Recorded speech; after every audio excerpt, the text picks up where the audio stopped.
والے مشروبات کے اندر داخل ہونے لگیں، شریعت اس کو ہرگز پسند نہیں کرتی۔ بسم اللہ الرحمن الرحیم۔ ان سروں میں دماغ ہے ہی نہیں، گوشت کی پوٹلی ہے دھری ہوئی۔ ناظرین کرام، آج ہم بات کریں گے مونچھوں سے متعلق، جس کو تاؤ دینا انسان اپنے لیے باعث افتخار جانتا ہے،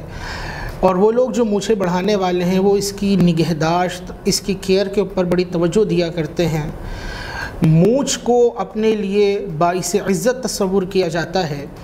لیکن اس کے بارے میں یہ جاننا ضروری ہے کہ کس اسٹائل میں مونچھیں رکھی جا سکتی ہیں، شریعت اسلامیہ اس کو کس حد تک بڑھانے کی اجازت دیتی ہے، اور وہ کون سی صورتیں ہیں کہ جب مونچھیں بڑھانا یا مونچھوں کی وہ کون سی صورت ہے جسے شریعت نے حرام قرار دیا ہے۔ آج یہی باتیں ہم آپ کی خدمت میں عرض کریں گے۔ آپ سے گزارش ہے اسے صرف خود دیکھ کر آپ موقوف نہ ہو جائیں، بلکہ اس کو دوسروں تک بھی شیئر کیجئے تاکہ یہ علم کی منتقلی کا سلسلہ جاری اور ساری رہے۔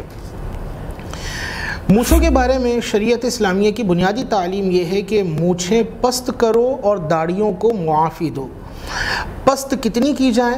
تو اس میں مختلف روایتیں ہیں کہ اس کو مونڈ دیا جائے، یا اس کو باریک رکھا جائے، یا مثل ابرو کے کر لیا جائے۔ اور وہ لوگ جو جہاد سے تعلق رکھتے ہیں، مجاہدین ہیں، ان کے لیے حکم یہ ہے کہ یہ مونچھوں کو بڑھا سکتے ہیں، اور اس طرح بڑھا سکتے ہیں اور اتنی بڑھا سکتے ہیں کہ جس سے دشمنوں پر ہیبت اور رعب طاری ہو اور ان کے چہروں سے کرختگی کا اظہار ہو۔ تو اس اعتبار سے انہیں مونچھیں بڑھانے کی اجازت ہے، لیکن وہ بھی کس اسٹائل میں بڑھائیں گے، اور ایک عام مسلمان بھی کس طرح اس کو بڑھا سکتا ہے۔ تو اس میں یہ توجہ رکھنا ضروری ہے کہ مونچھوں کو سائیڈوں سے بڑھا کیا جا سکتا ہے،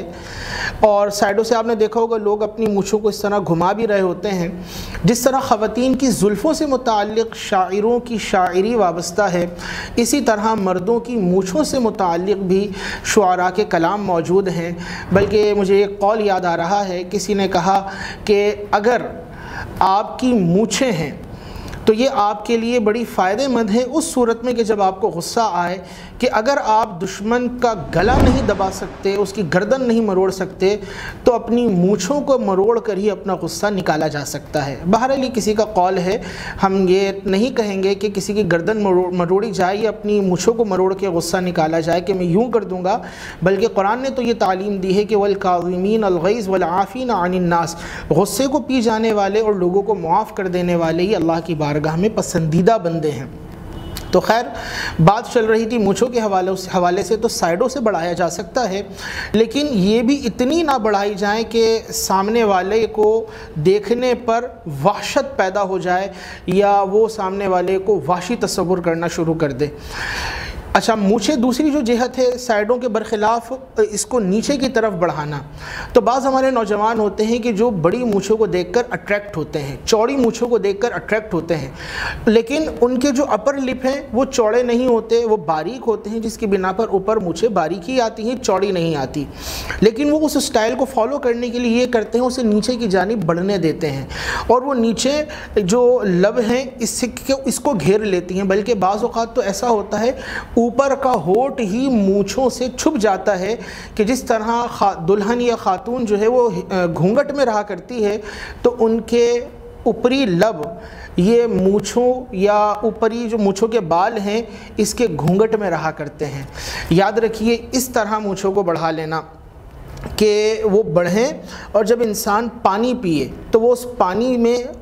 داخل ہو جائیں، پانی میں دھل جائیں، یا چائے یا مشروب کوئی بھی اس طرح کی چیز وہ پیتا ہے تو اس میں مونچھیں داخل ہو رہی ہیں۔ تو اگر انسان بے وضو پن کی حالت میں ہے یا جنابت کی حالت میں ہے اور پانی پیتے ہوئے اس میں مونچھیں داخل ہو گئیں، تو یہ پانی شرعاً مستعمل ہو جائے گا، یعنی ان لٹکے ہوئے بالوں سے حدث کو دور کرنے کے لیے یا اس کی دوری میں استعمال ہو گیا۔ اور جب وہ بے وضو پن کے اس حصے کو یا اتنے حصے میں جو بے وضو پن ہے اس کو دور کر دیا، تو اب یہ پانی مستعمل ہوا، اور مستعمل پانی کے بارے میں حکم یہ ہے کہ اس کو پینا مکروہ ہوتا ہے، اس پانی کا استعمال نہیں کرنا چاہیے۔ تو وہ لوگ جن کی مونچھیں بڑی ہوتی ہیں اور لبوں پہ کو گھیر لیتی ہیں، پانی پینے میں وہ ڈوب جایا کرتی ہیں پانی میں، اور وہ پانی پی رہے ہوتے ہیں بے وضو پن کی حالت میں، تو یہ پانی پینا ان کے لیے منع ہے، مکروہ ہے، لیکن بس وہ خیال نہیں ہوتا اور وہ پانی استعمال کر رہے ہوتے ہیں. اور اس سلسلے میں بالخصوص امام احمد رضا علیہ رحمہ نے فرمایا کہ مونچھیں اتنی بڑھا لینا کہ وہ منہ میں داخل ہونے لگیں تو یہ حرام ہے. تو مونچھیں آپ بڑھانا چاہتے ہیں آپ اس کو بڑھائیے، لیکن اتنا نہیں کہ وہ منہ میں داخل ہونے لگیں یا پینے والے مشروبات کے اندر داخل ہونے لگیں. شریعت اس کو ہرگز پسند نہیں کرتی.